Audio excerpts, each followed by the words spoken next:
Hello, good afternoon.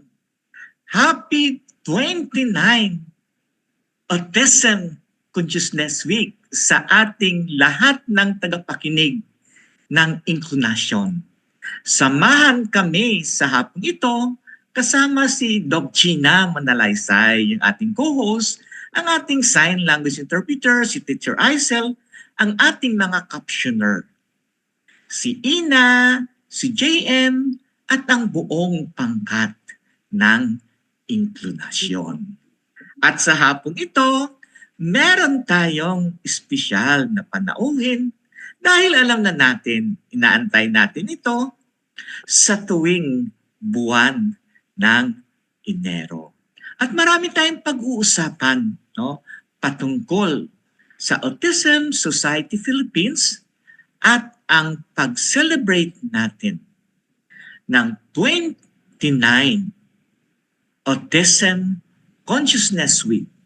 Doc Gina, magandang hapon. Yes, magandang hapon, Karanil. Yeah. Pwede mo bang ipakilala? No? Pero parang hindi na kailangan ipakilala ang ating guest sa hapon ito. Pero sa mga bago na taga-subaybay ng inklinasyon, ipakilala mo ang ating panauhin sa hapong ito, Doc Gina. Yes, I'm proud, Karanil, kasi well-known to, di ba, sa ating sektor. Siya po ay si Miss Erlinda Dang Uyko at Chair Emerita ng Autism Society Philippines. Under her leadership, including serving as National President with 102 chapters, nationwide ay naging one of the most vibrant disability organizations po in the Philippines. She was named the winner of the inaugural ASEAN Prize at the opening ceremony of the 33rd ASEAN Summit sa Singapore in 2018, Karanil. At the regional level, Ms. Ko served as the chair of the ASEAN Autism Network, or AAN, and presently continues to work with the AAN Executive Committee. AAN comprises autism family support organizations from the 10 ASEAN member states. AAN is a platform for the member countries to cooperate and unite in developing non-discrimination strategies and intervention programs to support persons living with autism and their families. Over the years po, Ms. Ko, efforts have inspired autism awareness, acceptance, accommodation, and appreciation not just in her native our country, but among the ASEAN member states. After retiring as a corporate executive, Ms. Ko volunteered to take on the additional role of ASP's executive director. Mga ka-inklinasyon, let's warmly welcome Ms. Erlinda Dang Uyko. Magandang hapon po. Okay, welcome. Okay, I'm sure maraming nanonood Ang haba ngayon. naman ng intro. Ang haba ng intro, Doc Gina. Pwede mo na lang sinabi ako ang Muse Emerita ng Autism Society Philippines. At nakita ko si Ranil. Nakita ko si Ranil, tumawa siya nung binanggit mo na nag-executive director ako ngayon ng ASP. Kasi si Ranil ang aming executive director for 10 years, di ba Ranil? 11 years. 11. Yun yung time na bumulusok ang Autism Society Philippines from 10 chapters, no? Ranil, tama? Na naging, nakalimutan ko na, basta dumami na. Pero ngayon, 106 na po tayo. Ayan. Wow! Okay. So I'm sure maraming nanonood ngayon sa atin ng mga chapters ng ASP. So kamusta kayo dyan? Happy Autism Awareness Week. At ang ating iba pang mga tagapanood. Doc Gina, baka may gusto kang batiin muna? Siyempre yung ating mga manonood ngayon, yung mga walang tigil sa pagsuporta po sa atin, Karanil.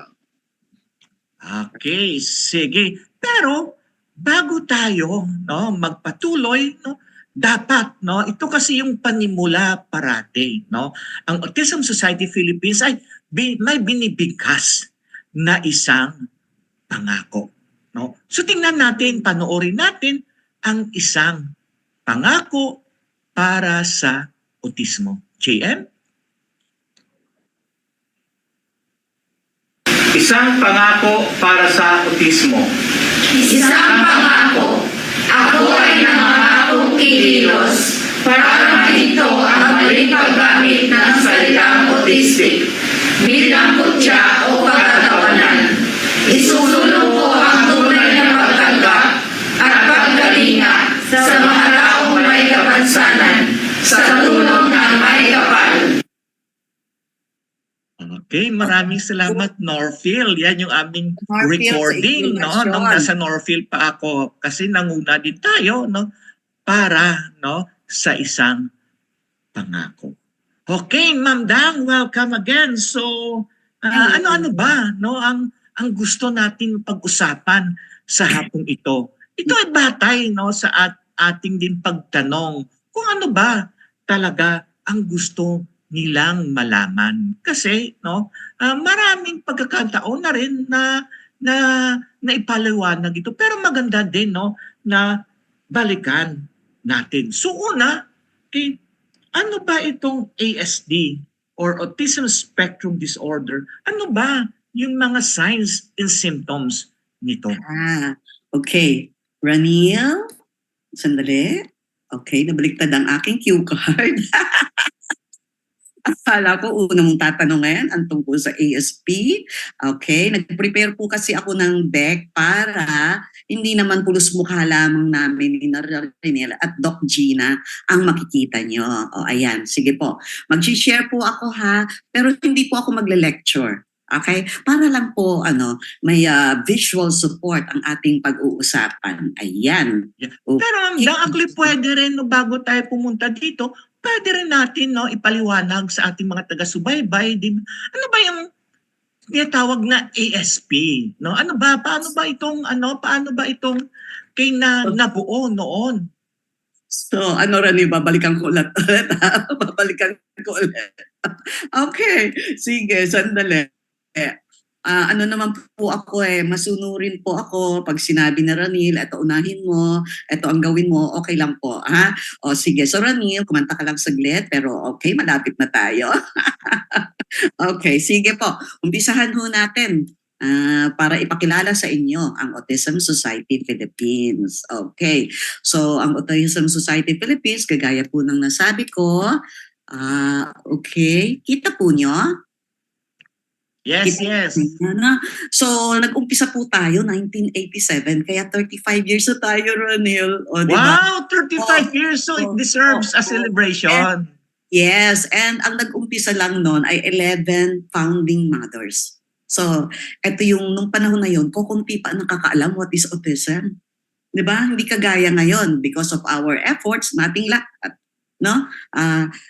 Mas marami na ang nakakaalam kung ano autism. Pero noon po, 11 mothers silang nag-umpisa na akala nila nag-iisa sila sa buhay. Ayan, no? So, syempre, mga drawing ko. Hindi po, kayo Simona yata. Pwede mo kaya masabi, no? Sino yung mga natandaan ng mga founding, no? Mga founding syempre, founders, no? Founders ng ASP. Nandiyan pa si Teacher Cecil Sicam who continued. Okay, Teacher Cez. Okay. Hindi na siya trustee, pero siya po ang ating namumuno sa Education Committee kasama ni Joy of Russia, our Vice President, at sila po yung in charge ng home empowerment. No? Ikaw, Ranil, baka mas kilala mo pa sila. Di ba? Kasi, Mami Jean Gonzalez. Yeah, Ma'am Jean, how are you?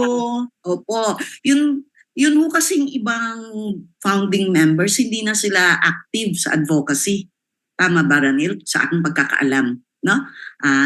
So, ang nandyan na lang ay si Teacher Cecil at si Mami Jean. Ayan, sino pa nga ba? Parang wala na akong nakikita kasi. No? Siyempre naman, 1987 pa sila trumabaho ng gusto. Okay. So, pati po yung change natin ng logo, nangyari na, no? And sa ngayon po, just like when it started, ang ASP ay powered by servant leaders. So lahat wow. yan, Doc Gina, nakita mo ba yan? Di ba? Green yes, yan. lahat po Green yan, yan. volunteers, pro bono, puro abono, di ba? Yun ang tawag natin. Okay, at natutuwa nga kami for this current term, we have our first Daddy President, si Daddy LJ, konsehal ng Antipolo. Ayan. So kami po ni Mami Mona Veluz, no? We continue to serve sa board on advisory po, ako as Chair Emerita at si Mona as our national spokesperson. So lahat po to, except for one, etong si Diana na secretary, lahat po to ay parents. Si Diana po ay sister, may sibling siya.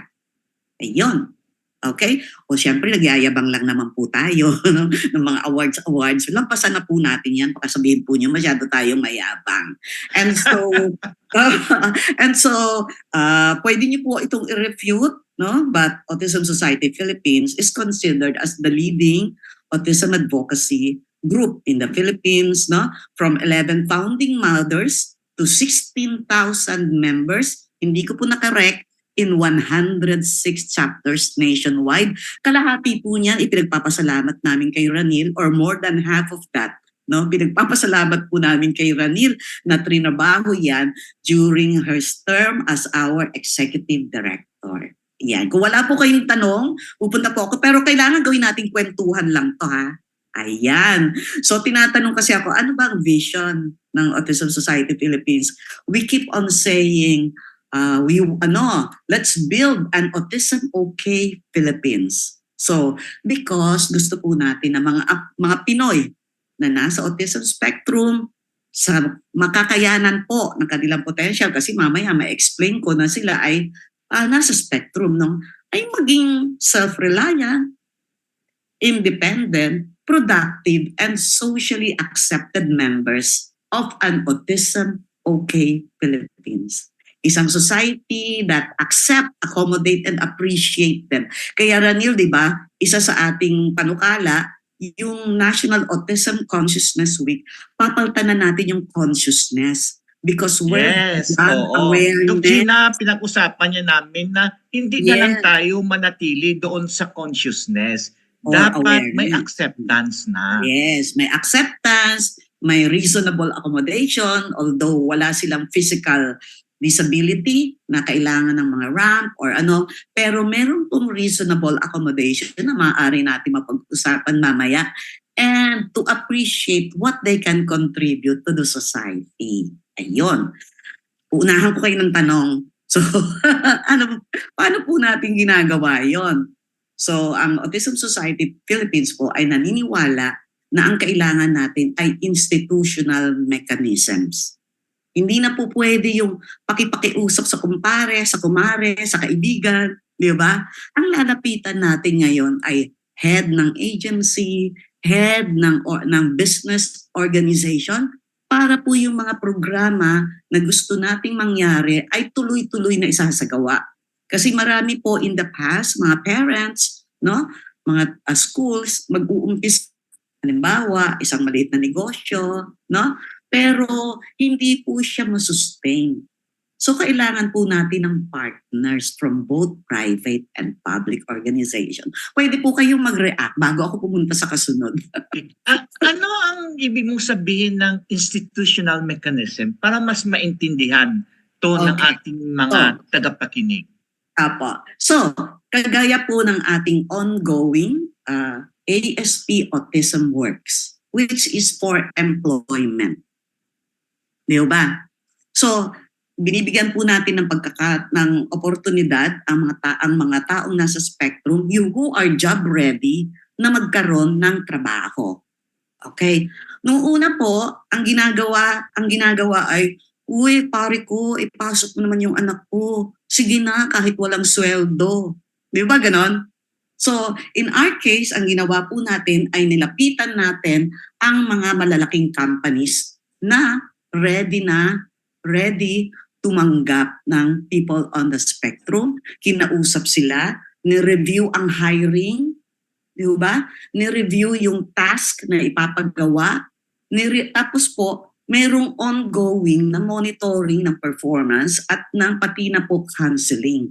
So, ano po siya, institutional ang approach. Hindi po ang approach ay, o sige na, tapos ibibigay natin po sa isang, halimbawa, store or company na hindi naman, na wala namang, kumbaga, walang HRD, walang tututok, walang mga written job description.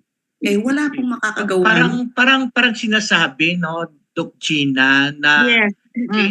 umangat na tayo from the charity model na pag-iusap. Dapat meron institutional mechanism. Pwede rin dito, no, na magpasa ng mga tamang palisiya.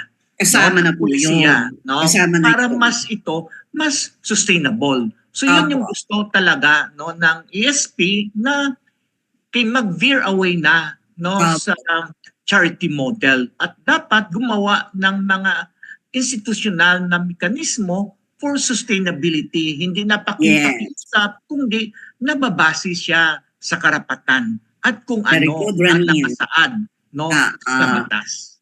At saka rin, nabanggit mo din yan. Halimbawa, doon sa isang partner, no? Hindi basta nagbibigay lang sa sensitivity training, hindi lang sila parang nagtitreat, kundi tinutulungang i-review ang mga policies nila, ang mga SOP nila. Kasi minsan yung SOP nila, standard operating procedures, no, halimbawa airline, hindi po na-consider yung pangangailangan ng mga taong nasa spectrum. So yun po yung sinasabi natin, kaya institutional. Sabi nga ni Ranil, mula sa polisiya, pati po pakikipag-usap sa gobyerno. No? So kasama po yun sa mababanggit ko as example, sumasali po tayo sa usapan halimbawa sa Kongreso, pinag-uusapan yung autism care plan. No? So po ang sinasabi nating institutional mechanism. Okay. Doc Gina, meron kang second na katanungan? Yeah, bounded din po ito ba ng meron din tayong policy on the government side o talagang sa mga bawat establishments or companies? Ano po kaya yung inyong policies?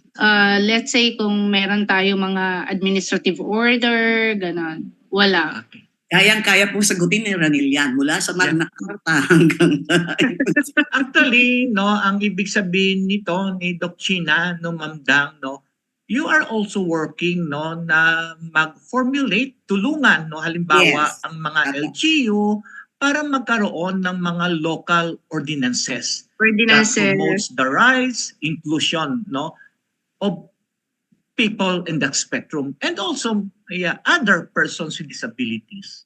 Yes, yun po naman ang ginagawa. Halimbawa, pagdating sa LGU, ang ini-equip natin ay ang ating mga chapter leaders. No? Pero from that time, nag-uusap-usap po tayo ano yung mga policies. So, kagaya nung nagkaroon ng issue about PWD, di ba, ID. Di ba? So, patawag agad kami ng meeting with the developmental pediatricians, DOH, no? NCDA, para po agad hindi po yung parang address natin ng paisa-isa. Right. Kailangan magmula sa taas. Okay. So, paano mo matatranslate, no, ang vision, mission ninyo? Ano ang inyong mga programa? Yan. At yung, yung gusto ninyong marating? So mamaya, sasabihin ko yung mga programa, pero tandaan po lang natin na sa lahat ng ginagawa nating programa for ASP, palaging nandito po on the desired outcomes na gusto nating mangyari. So gusto natin na accessible intervention and inclusive education. No? Gusto po natin ng autism-friendly practices and policies na kanina pinag-usapan natin. Di ba? Yung pinag-usapan natin kanina. We want compassionate spaces for our children on the spectrum. And when I say children, kasama na po dun yung mga adult. Yung anak ko po 31 years old na. Okay? Yeah. So, yes, medyo marami na pong nagmamature. Remember, ASP is 35 years old. Kaya yung population ng ASP ay tumatanda na yung mga anak namin, Mga no? anak, Yung right. advocate, si Gio, 35, di ba? So si Gio 31, Right. meron yung iba doon na mas matanda na. So we are looking at more transition specialists, di ba? Para Mhm. tawid po sila from early intervention. Anong ibig mong sabihin, no, para sa ating tagapakinig ng mga transition specialists? Ayun. So, nung araw po, nung bago pa lang ang Autism Society Philippines, ang pinag-uusapan pa lang ay early interventions. Anong mga Okay. therapy ang kailangan? Di ba? Right. So, ngayon po, kailangan pupunta na tayo sa livelihood, di ba? Sa employment, papunta na po tayo sa pagtanda nila. So, kailangan ng tulong ng mga professionals. Na? Mhm. Kung paano po natin sila matutulungan na makatransition na tayo mula sa yung kabataan, Yung kabataan, right. kailangan nila nung kabataan at mga pangangailangan nila ngayon na sila ay Adult na. Yes, Miss Dang, Karanil, sundutan ko lang yan kasi ang Mabini, ang May Kapansanang Bayani Inc. ay nagpo-form ngayon ng Youth with Disabilities.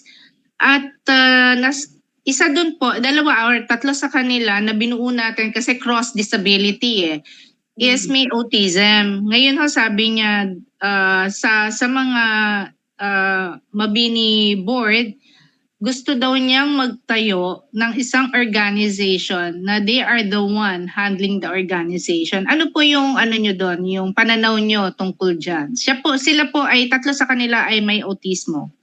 Ano po ang gusto nilang gawin? Gusto nila nilang mismo magtayo magtayo daw ng ng sariling organization samahan. that will Na be sila led mismo by yung them. magpapatakbo. Po, sa Autism Society Philippines po, meron po tayong tinatawag na ASP Self-Advocate Circle. Okay? Mhm. O para po siyang nagsaserve as another chapter, pero ang mga members are all people on the spectrum. So ito po early 20s, no? And so tinuturuan po natin sila leadership, no? Managing events, public speaking, so that they can effectively speak for themselves. So totoo po yun, Gina, Doc Gina, meron pong iba ring group tayo dito sa Pilipinas. Now na meron na po, no? Because their time has come. They have matured, no? Yes. So iba po yung need nila Iba po yung need ng mas matanda kaysa po nung nag-uumpisa sa ASP. Kaya ngayon po, sinasabi nga natin, kailangan po ng transition. No? At kasama na po dyan, which Doc Gina and kilala na Ranil to, yan ang theme ng National Autism Consciousness Week. It's about elevating the leaders, and the leaders pertain to the people on the spectrum, that they can advocate for themselves to inspire others about their potentials and what they can do sa society. Yun po. Ayun.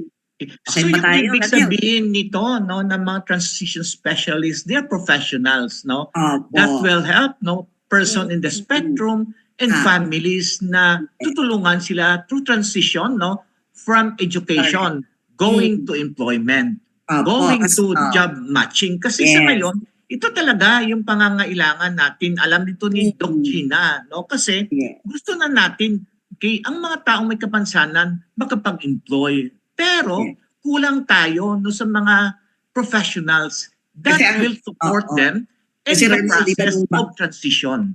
Di ba Ranil, na nag-uumpisa ng ASP, ang mga pinaghahanap palagi ay developmental pediatrician for assessment, therapists, occupational therapists, SPED, mga early intervention po So kailangan na po natin ngayon ng mga transition specialists. Lalo na po since, we are now into their economic empowerment. Sila po, whether sila ay magkaroon ng livelihood or employment, or negosyo, okay? So nandun na po tayo. Kaya yung pong need for transition specialists, sana po, no? Hindi po kasi ito magagawa lahat ng ASP. Sa Autism Works po, ang sinasabi po natin, si ASP nag-bridge lang siya ng job-ready applicants spectrum with willing employers. So hindi po wala ni ASP na pati yung pagte-train sa kanila, di ba?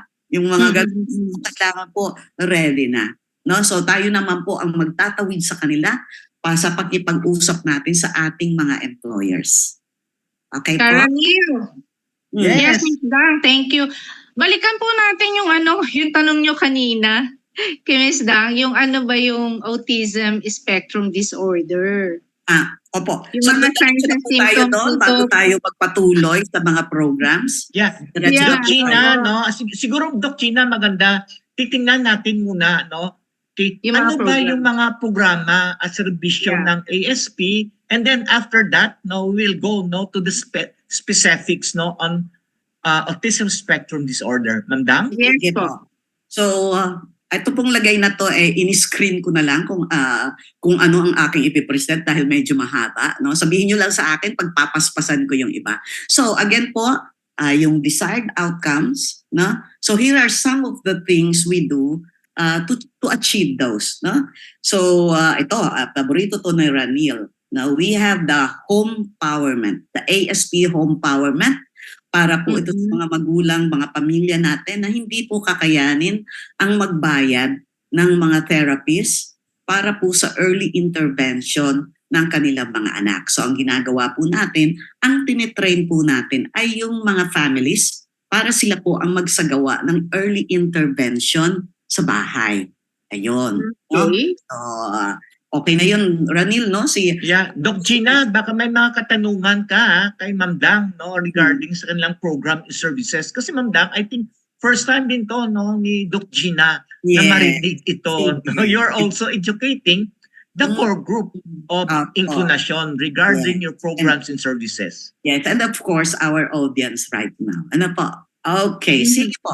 So, ito po, mabenta, no, what we call the ASP Assert, Autism Sensitivity and Response Training. Old numbers na po yung 30,000 na yan, no? So dati po yung major partner natin ang madalas mag-request yan, mga mall frontliners, no? Sa government, police, firemen. Pero, Ranil and Doc Gina, nakakatuwa po that for the past few years, may lalapit po sa ating organization, private organization wala pong kinalaman yung negosyo nila, no? Mga back office, mga call center, at nagre-request po sila ng sensitivity training because ang kagandahan po ngayon, nakakatuwa, mas aware na po ang tao, mas conscious na po sila about diversity, about inclusion. So Ranil, imagine mo yung mga nagre-request, hindi na lang itong mga ganito, mga frontliners na nasa service na kailangan nila sa trabaho na maintindihan how to accommodate maulers, how to accommodate pag nagkaroon ng police incident. Ngayon, kahit po yung walang kapamilya, no? Pero naiintindihan nila na kailangan pong merong inclusion, humihingi po ng ganitong training. So for those po na gusto ng ganitong training, email us at autismfeels@gmail.com. Okay po? Okay. Paulit ng email address. Mamaya siguro lilabas natin, autismfeels@gmail.com. Okay. Yan, okay po. So, at saka Ranila, dati nun, di ba, parang sa pag nagsisensitivity training tayo, ang pinaka-explanation is more of what is autism, how can you understand. Ngayon, nagbibigay tayo ng mga scenarios na makakapag-react yung mga participants. Ano ang gagawin ninyo? Di ba? Kung lilipad na ang eroplano, ayaw pa rin sumakay ng bata, yung mga ganon. No? So that ang nangyayari, nare-review nila yung kanilang standard operations procedures manual. Ayun po. Okay. So ito po, madalas so ang ating mga pamilya, nagkukwentuhan nga kami ni Doc Gina, no? Pagkatapos diagnose yung mga anak nila, usually po yan nangangailangan ng support group. No? Okay. Yan po yung sinasabi nating nagdadaan sila sa grieving, no? Denial, okay? Anger, blaming. So meron po tayong monthly family support group. Natatandaan mo yan, Ranil, every month, every third Saturday, pupunta po sa office kahit po sino, kahit ilan, magkakaroon po ng support group. Ngayon, because of technology, napabilis nung COVID, sa Zoom na po yan. Ang kagandahan, Luzon, Visayas, Mindanao, pwedeng sumama. Right. So, ginawa po nating online ang family support group. So, para po sa mga parents, no, na nangangailangan ng support group, yung makausap ninyo ang mga kapareho niyong may mga anak na nasa spectrum or nag-uumpisa pa lang sa journey, pwede po kayong sumali sa ating family support group. Again, autismfeels@gmail.com. Dapat pala nailagay ko doon sa babae. No? Okay. And sabi po natin, kanina pinag-uusapan natin yun, ano? Ang labanan hindi lang dito sa national. Nandun yan sa nasa grassroots. Okay? Yes. So, pasensya na kayo, iba-iba ang number, 106 na po ito, no? So, there's a conscious effort on the leadership of Autism Society Philippines, no? To create chapters and develop them. No? So, kagaya po ng nangyayari ngayon, meron tayong simultaneous event for the National Autism Consciousness Week. Yun po ay minimit sila, no? At tinuturuan gumamit ng mga tools, mga online tools, no? So, nagkakaroon po tayo ng mga conference for them. Tinuturuan po, dinidevelop po sila maging speaker. Kasi po, pagdating po sa probinsya, wala po dong Mona Veluz, di ba? Nasasagot sila po yun, no? And among other things. Tutuloy ko pa kung wala kayong tao. At kanina, Meron po, Miss Dang. Kumusta po yung relationship or sino-sino po ba yung mga LGU partners natin in doing the grassroots activities? Of course po, PIDAW. Ayan, ang mga best friends ng ating mga chapter leaders ay ang mga PIDAW. Diba? Okay, PIDAW. Okay. So, Persons with Disabilities Affairs Office. Tama ba, Ranil? Ayan. Yes. So, sila body-body. And in fact, Ranil, sa Friday, sa ating sensory-friendly movie showing, darating ang ating PIDAW head ng QC, si Debbie Dacanay. Ayun. Kasi talagang full support sila. Kasi kailangan po natin sila eh. Kulang po ang resources ng ASP. Lalo na po pagdating sa grassroots. No? At kanina po nabanggit na po natin ito. Ayan. So ito po ang ating mga self-advocates. Okay? So from their socialization down to their advocacy, skills development, inaalalayan po natin sila. At gusto po natin lumakas sila, marinig sila. In fact po, sa Sabado, during the AOK Pilipinas, ang co-host ko po is somebody on the autism spectrum. Okay po, nakakatuwa. Nakakatuwa po, no? Pag nakikita po natin sila. Pag po Angels Walk, makikita nyo po sila. Very active po. Okay? So, alam na po natin to, no? Nangunguna tayo. Oh, by the way, mga viewers, ang ating pong Angels Walk ay May 18. Okay? Kailan ulit? May 18. May 18. May Opo. 18. Pagkatapos Dapat yan po. ng midterm election. Dapat po, yes, katatapos lang ng election. Dapat po kasi starting nung COVID era, tayo po ay lumipat from January to April for the autism, for the Angels Walk, hindi ba? Kaso po for this year, fully book ang arena ng April. So doon po tayo sa May. Yun lang po ang reason. No other reason. Ranil, in the past, ang mga reason natin, may laban si Pacquiao, di ba? Darating si Pope, di ba? At gagamitin ang arena. So ngayon po, marami po, pagkatapos ng COVID, ay humahataw ang mga concert. Kaya May 18 po tayo. Ito, hello mga kachap, at iba pang viewers. May 18 na, May 18. Again, Mark your calendar. Arena, SM Mall of Asia Arena. Tatapusin lang po natin ang Autism Week bago tayo rumatsyada ng promotion ng Angels Walk. Ayan. Ito po yung ginawa kanina ni Sir Ranil ng Northfield, no? Na we inspire po the public to take a pledge in support of disability. Yeah. para po maiwasan din kasi po minsan ginagawang katatawanan yung salitang autistic. So makikita po ninyo sa social media, sa TikTok, ginagaya nila yung action ng ating mga taong on the spectrum. Tapos sasabihin nila, autistic, yung ganon. Eh di, lalo lang pong nagkakaroon ng misconception about people on the spectrum. And Miss Dang, total nandiyan na tayo sa word na autistic. Ano po ba para sa kaalaman ng ating mga manonood or tagapakinig yung politically correct word na dapat natin gamitin to address? Okay. Ang amin pong advice, first is to ask the person on the spectrum or his family how they want to be called. Kasi yung iba po, okay naman silang tawaging autistic. No? Pero po sabi po ninyo ay politically correct, no? So kung person first, ang atin pong ginagamit ngayon ay person or individual or Filipino on the autism spectrum. At mamaya po pag pinaliwanag natin ano ang autism ay ma-explain po natin yan. Okay po?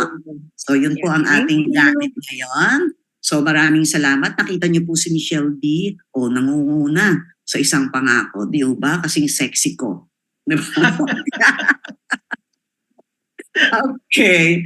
And yes, sabi nga ni Ranil, yung institutional mechanism starts from the top. So makikipag-usap po tayo sa gobyerno, sumasali po tayo sa usapang Congress, sumasali po tayo sa mga LGU meetings, no? So nakakatuwa po, yun pong National Autism Care Plan na malapit nang lumabas, talaga pong palagi pinatawag po tayo all throughout po the meeting ng working group. Nakakatuwa po yan. Ito po yun, no? Okay, at mapapansin po nyo, may kasama tayong self-advocate. Ayan. So, para po marinig mismo yung boses nila. Okay na ba kayo? Wala ba kayong tanong? Para hindi ako mukhang lecture, ha? Okay. Okay. Ito pa po yung isa strategy natin. Okay. Sabi ho namin, we cannot keep on preaching to the choir. So, ang ginagawa po natin, we inspire volunteerism. Yung pong galing sa ibang grupo na not necessarily on the spectrum or other disabilities. Okay? So kagaya po sa Angels Walk, no? We would invite groups, again, Ranil and Doc Gina. Ito yung sinasabi institutional. Ang pagkakita ay by institution. So we invite UP Super for sports activities, no? We invite a photography mga club ng enthusiasts to cover our events, no? We invite production for Angels Walk, a production. So lahat po sila volunteer at nakakatuwa po, every year they would come back and they feel so, sabi po nila, fulfilling daw that kahit once a year sila ay nagvo-volunteer and that they can contribute an Autism OK Philippines. Ano po, kahit wala po silang kamag-anak, wala po silang kakilala on the spectrum, sabi po nila, tumataba ang puso nila every time nagvo-volunteer sila. And that's what to happen po. Para hindi po, ang kausap lang natin ay plus tayo lang. Hindi po ba? Yes, opo. Okay. Karanil, Miss Dang, pa-shout out lang sa ating mga viewers. Si ano po yung ating isa sa mga core, si Miss Jen ay nagsa-shout out from Pangasinan. Tapos si Miss GS is watching from Taguig. Maraming salamat. Si Ella Estrada from Dagupan Autism Society Inc. or DASI. Thank you very much po for watching. Yes, Miss Dang. Yeah. Okay. Ma'am, si Jennifer, no, Jennifer Garcia, siya yung lead convener, no, ng Philippine Coalition. Dapat ligawan nyo rin yan. Kasi siya ang head ng Persons with Disability Affairs ng province of Pangasinan. Hi, Jen. Hello. Okay. Eto, Miss Dang, kanina yung sabi niyo puro volunteerism. Have you tried accessing the budget in the local government? I mean, the organization of ASP? assessing the budget? Na-access po ba ang budget na ng bawat locality in Yan their po ang mga program, tinatrabaho ng services? ating mga chapter. Yes, para po merong annual investment plan na tinatawag, ganun po. Sige po. Thank you for reminding. Ayan. So, of course, kanina nabanggit nyo sa introduction ko, no? Yung ating Asian Autism Network. No? Actually Yes po. po, alam nyo, pwede po nating ipagyabang sa 10 members ng Asian Autism Network. They look up to us, no? Philippines, in terms po of leading them, no, showing them, no, how to do things when it comes to autism advocacy, no. Tuwan-tuwa po sila sa atin kasi marami po silang natututunan sa atin. Si Ranil po ay kasama sa mga convenors ng Asian Autism Network. Tama ba, Ranil? Ayan. Kaya naman, palagi mo Yes. na akong nakikilala. Siyempre. Pero totoo yan, Doc Gina. Pero no? totoo yun. At isa ako sa mga nag-found Congrats. ng ASEAN Autism Network. No? Mm-mm. At ang Autism Society Philippines, isa sa mga prime mover ng ASEAN Autism Network. Yes. Okay po. Okay. Other programs and activities po na addressed sa ating people on the spectrum. This is what we call the ASP OA Day. So every other Saturday, online na po ngayon, pagkatapos ng COVID era, ay ito po yung, alam mo ninyo yung mga youth on the spectrum na pagkatapos ng early intervention, etc., ay hindi naman po nakaabot, let's say, ng high school, ng college, at hindi rin po, yung iba po sa kanila ay nagta-transition pa lang. So yung iba po, wala na rin mapuntahan o magawa. Yung iba lang naman po, kasi yung iba pong masisipag, kahit sila pumapasok, ay sumasali pa rin. Kasi meron po pa rin sense of belongingness, di ba? So every other Saturday, sila pa ay gumagawa ng arts, crafts, na food preparation, nagda-dance, no? So ito po, basta po member kayo, sali po kayo. Napakadaling gawin kasi online. Okay. Mapapansin po ninyo, iba-iba po ang ating target. Na? Now, we also have, ito po, artismo, yung pong mga lumalapit sa atin na mga partner agencies, ito po ang madalas nilang i-request. Kasi po maganda po ang nangyayari eh. They will request, they will collaborate with us to put up an art workshop. Mm-hmm. They will support us in terms of the expenses. Na? Pagkatapos po, ang gagawin natin, yung kanilang mga employees magiging volunteers. Mm-hmm. They will undergo sensitivity training, how to handle the children or youth on the spectrum. And during the workshop, they will sit as the buddies or partners or assistant ng ating mga artists. So, ang pagtulong, hindi po sila, again, sabi ni Ranil, tapos na po tayo sa charity model. Hindi lang po sila mag-aabot, sige, gusto nyo ng artism workshop, eto ang pera, gawin nyo na. Kasali po sila. And so, they get to know the community. Ayun. Okay. So, nakakatuwa po pag nakita ninyo yung mga workshop na yun. No? Meron sila mga ate kuya na tumatakbo-takbo para kunin yung mga paint, no? Yung mga gamit, kasama po sila. And we have po, ito naman po, isa pa rin. No? Meron po mga organization, usually lalapit yan pag malapit ng Pasko. At gusto daw nilang mag-outreach. So, pag o-offer, dadalhin sa Ocean Park, dadalhin sa Manila Zoo. Pero ganun pa rin po ang request namin. Magko-conduct po tayo ng sensitivity training para sa inyong mga employees at pwede po ba on the day itself kasama ang inyong mga employees, no? Kasama po sila habang namamasyal ang ating mga people on the spectrum na binibless nila. And at the same time, we will offer sensitivity training for the the venue. So if it's Manila Zoo, lalapitan po natin para yung mga Manila Zoo karoon ng sensitivity training. So yan po yung Ranil, we are beyond the charity model. Yeah. Okay, Doc Gina, marami tayong mga learnings dito. Meron Yes, pa ba? ma'am. Kasi nagre-remind na si Direk Ina, 3:45 na daw, 15 minutes na lang tayo. Hindi ko pa na... 3:45 hindi pa Programs and services usapan pa lang is to. autism. O sige, ito po Okay. na pag-usapan na natin ha, tungkol sa... Okay. Ay na po yan, no? And kung may kailangan po kayo sa susunod niyong pagre-regalo, punta po kayo sa Autism Mall. Ayan, online po natin. Oh, ayan, tapos na po yun. So, Okay, sige. Doc Gina, no, bago tayo pupunta doon, parang ito ay mahalagang katanungan parati. Paano Yes, sir. naiiba ang Autism Society Philippines sa ibang mga parent support organization? Ano ba yung meron kayo na wala pa sa ibang organization? Ranil, isa-summarize mo yung kapi-present ko lang. Oo. Okay, yeah. You Diba? summarize it. You That's summarize it. it. Diba, that's it? Malinaw ang vision, ano ang mission, ano ang desired outcome, at lahat ng programs and activities na gagawin ay papunta doon sa ating vision, no? And so, yun po yata yun.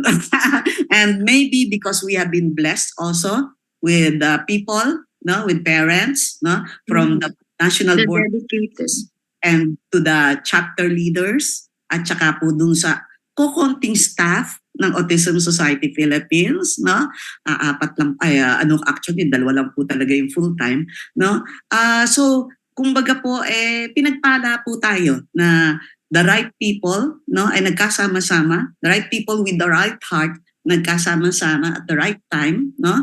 And so, tuloy-tuloy po yung pagpapatakbo ng Autism Society Philippines. Sabihin na po natin, hindi naman po kasing galing ng talaga mga big-time corporation, professionally. May sistema po. Yeah, baka yan yung isa sa mga susi, no? May pinapatakbo siya, no, na mga professional at saka may in place, no, na policies and systems. Yan. At again, pupurihin ulit kita, Ranil. Kasama po si Ranil dun sa mga unang nag-ayos ng bylaws ng Autism Society Philippines na nare-review regularly. So, na? Ayan. So, sige lang, Karanil. Konti na lang yung oras. Balikan na po natin. Okay, yun na nga eh. Sa Saan tayo mga pupunta? katanungan mo na, Doc Gina, ikaw na dyan. Saan tayo pupunta? Kasi natin. saan tayo pupunta? Doon sa topic ng autism o doon na sa National Autism Consciousness Week? Yeah, I think, no, Doc Gina, no, better, no, if we will go to the topic, no, on the National Autism Consciousness Week. Sige po. Sandali lang po, ipapatay.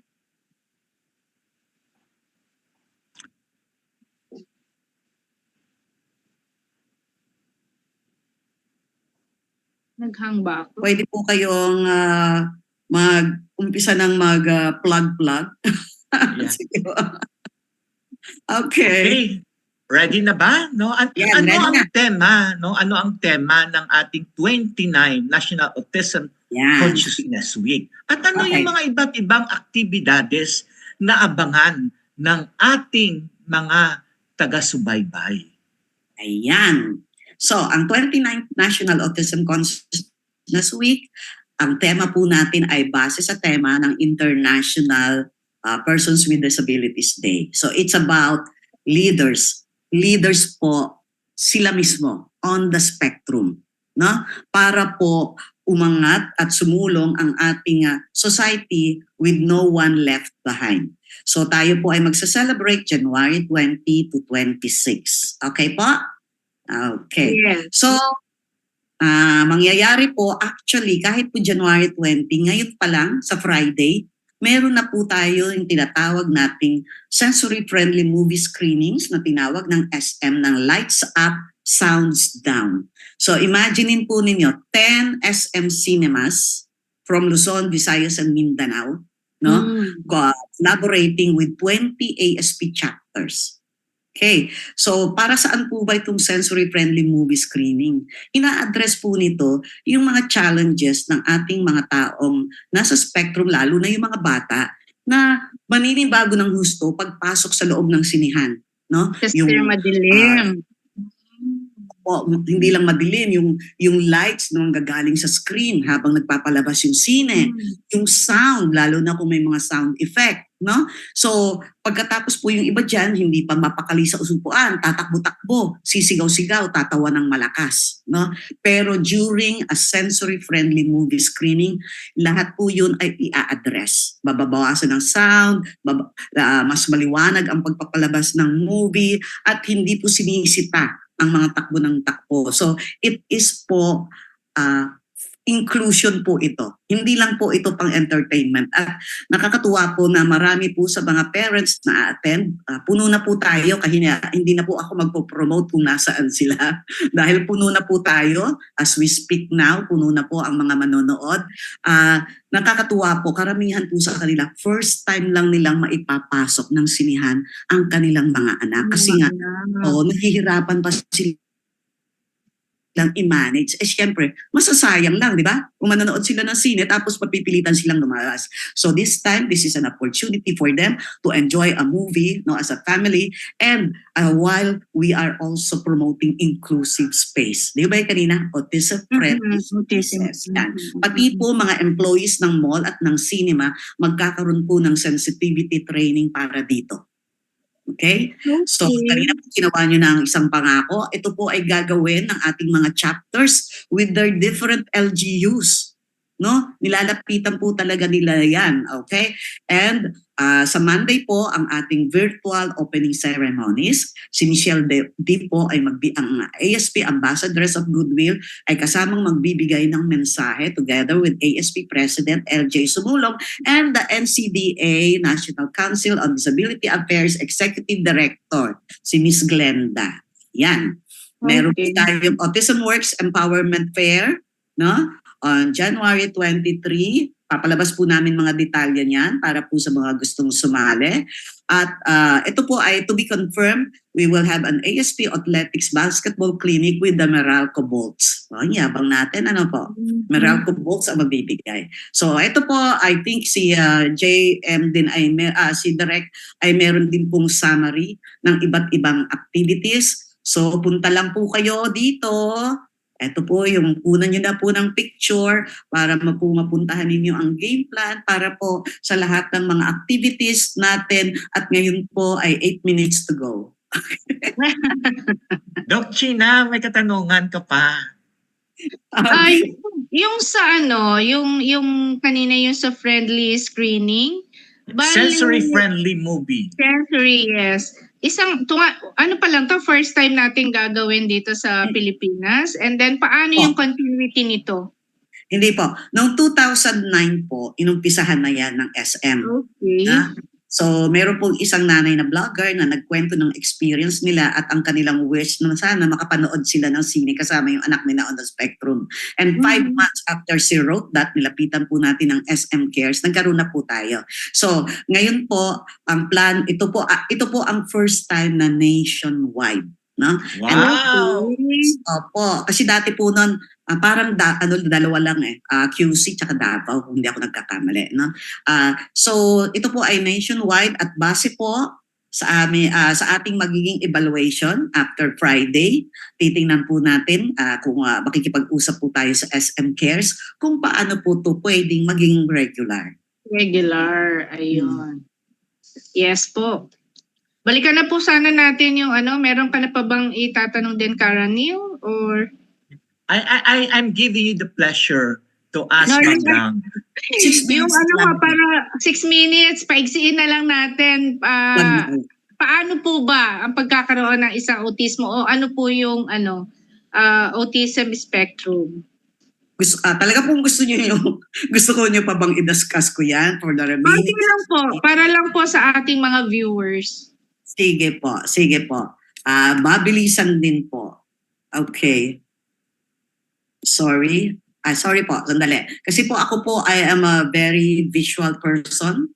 So, medyo parang At kailangan isa, ko. no, sa mga katangian ng mga taong may autismo, no, sila ay visual learners. Opo. Kaya pasensya na. Pero bibilisan ko. Bibilisan ko po. Okay? Sige po. In 6 minutes. Okay. Sige po. Or habang pong pine-prepare, ano po ba yung mga pwede Yeah. nating... Ito na po. So, ang autism prevalence po ngayon is 1 in 100 children. So, ang mga Pinoy ay mga 1.2 million ba? Ganon. Kung estimate lang po yan ha, wala po kasi tayo sa census noon. Now, autism po is a spectrum. Tandaan po ninyo yon. Pag po may na-meet kayong isang tao on the spectrum, iba-iba po yan. Sa grupo pong ito, merong hindi nakakapagsalita at merong nakatapos ng college. So, ganun po siya. Spectrum po siya.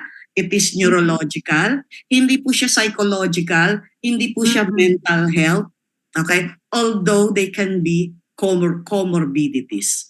So usually po mapapansin na ito ng mga magulang by the time of 3 years old sila because of certain milestones na hindi nila nakikita kumpara sa ibang bata. No?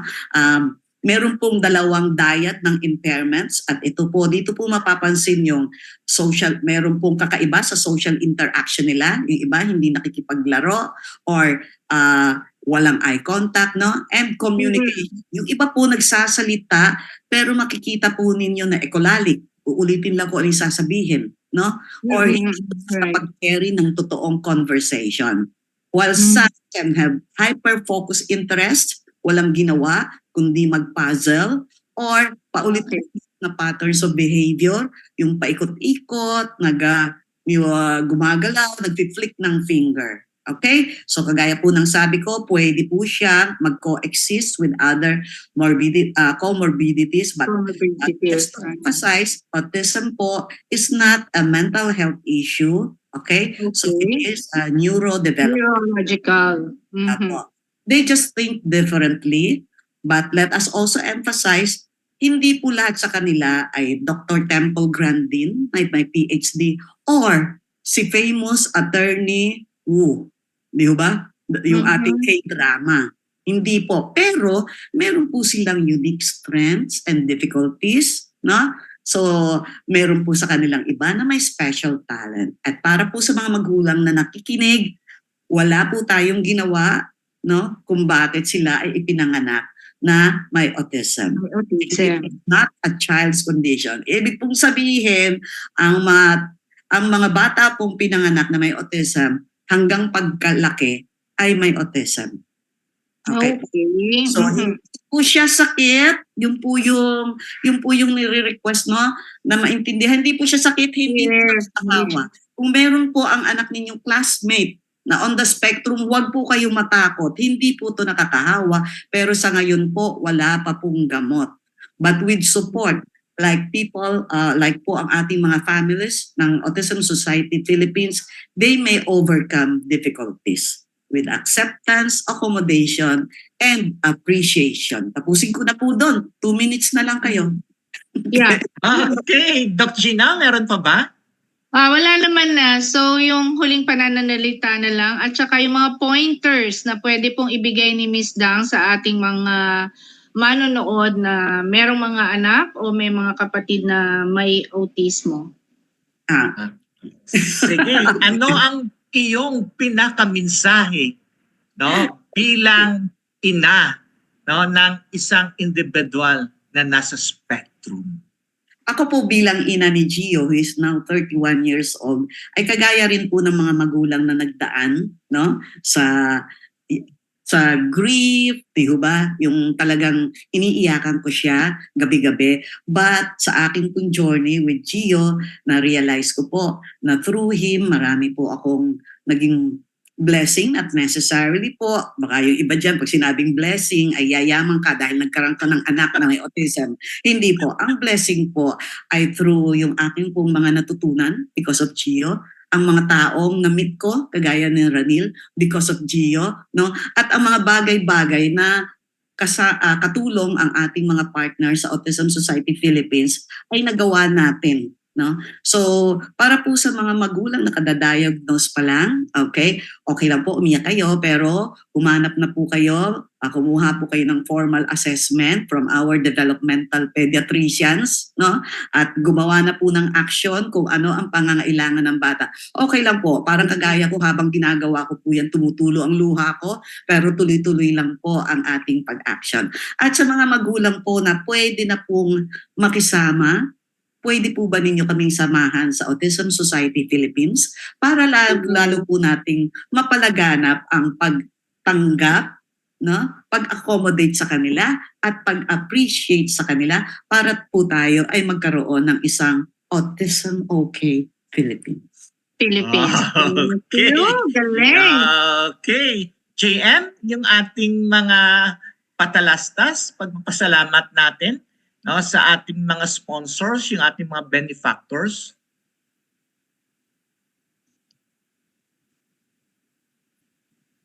Hone your skills, gain experience, contribute to a meaningful cause.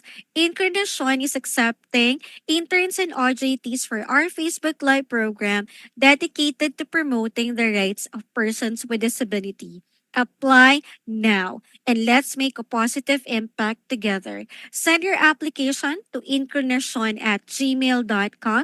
It's incarnation@gmail.com. incarnation@gmail.com and address it to Incarnation Core Group through our technical assistant, Joanna Marie David. May mga disability-related topics or issues pa ba kayo na gustong pag-usapan? Ano pang hinihintay ninyo?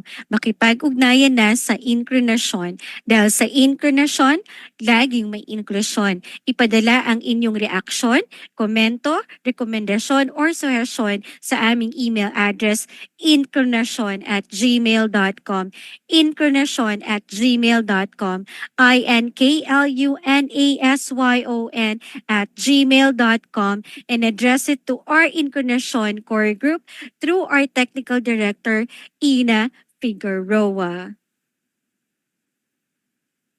We would like to thank our sponsors and partners, CBM Global Disability Inclusion, Philippine Coalition United Nations Conventions on the Rights of Persons with Disabilities or PCUNCRPD, INET Philippines, Norfield Foundation, CISO, Philippine Partnership on Children with Disabilities or PPCWD, Liliane Funds, Deafblind Support Philippines or DBSP, Philippine Chamber of Massage Industries for the Visually Impaired or PCMIVI, Provincial Government of Batangas, PIDAO Pangasinan, Regional Associations of Women with Disability or RAWWD Region 1, Mabini Movement, and of course, the ASEAN Enabling Master Plan 2025 Coalition.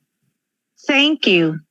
Okay, maraming salamat, Doc Gina. No, Doc Gina, kung pwede mo pa daw mag-shoutout ka na sa ating mga viewers at ang iyong huling mensahe. Oy, nawala na si Doc Gina. Doc Gina, nasaan ka na? Okay. Gina, huwag ka mawawala. Baka ako maging co-host ni Ranil. So sa ating mga viewers ngayon, no, maraming salamat, no, sa buong chapters, no, ng Autism Society Philippines na sigurado kami ni Ma'am Dang, no, nanonood sa ngayon. Maraming salamat, no, sa inyong, no, pakikisabay sa amin sa hapong ito. At alam natin, no, marami pang ang gusto nating mga tupiko na hindi natin napag-usapan. Huwag kayong mag-alala. Sa susunod na Miyerkules, may part 2 pa ito, mga viewers. No? Imbitahin natin yung dalawang chapter, President ng Autism Society Philippines, no? Si Mrs. Mayet Tan, no? From ASP Lagro, Quezon City Chapter, at si Wendy Arroyo from ASP Bacolod City Chapter. Ma'am Dang, pwede din sila actually sabayan, no, ni Madam Joy Ofresia. Yeah. Di ba siya yung in charge ng ating chapter, no? Para ipapaliwanag siguro ang patungkol sa ating mga chapters. Oh, nandito na si Doc Gina. Timing. Doc Gina, Umabol. tahi mo daw. Natakot palitan ko as co-host. Okay. Humabol. Okay. Panguling mensahe mo daw, Doc Gina. Muli ang aking pasasalamat sa ating mga manonood at sana yung mga hindi pa na-encounter ang inklinasyon ay maging kaakibat din natin sa ating advokasya. Ang ating pasasalamat din po kay Miss Danko sa kanyang ibinigay na oras sa hapong ito. At mga ka-inklinasyon, maraming salamat po. Magandang hapon. Okay, maraming salamat, no, Doc Gina, no. So ang buong pangkat ng inkunasyon ay nagpapasalamat sa ating mga kasamahan, sa ating mga viewers sa hapong ito. Sabayan kami, no, sa susunod na Miyerkules, no, sa part 2 ng ating pag-uusap patungkol sa autism. Tinataya na, no, tama ba ako, no? Around, no, 1 billion people, no, are being said, no, to have experienced, no, disability worldwide. At marami dito ay ang mga taong nasa spectrum, no, the autism spectrum disorder, kasama na ang kanilang pamilya. At ito ay kinakilala, no, ng United Nations. Kaya nga may mga pronouncement, no, ang United Nations na para kilalanin ang kapakanan, no, ang paglalakbay ng mga tao at mga pamilya na nasa autism spectrum disorder. Tayo sa inklinasyon. Ito ang ating pagkilala at pagsama sa ating mga kapamilya, ating mga kaibigan na merong paglalakbay. No? At tayo bilang tropa ng inklinasyon, ito ang ating pamaraan na ipakilala, ipakita, no, ang kanilang, hindi lang ang kanilang dinadaanan, kundi ang kanilang katagumpayan. No, dahil dito sa inklinasyon, tayo ay kinikilala ng lahat ng mga sektor, especially ang sektor na nasa autism spectrum. Dahil dito sa inklinasyon, walang naiiwan. So, inklinasyon dapat now Now na.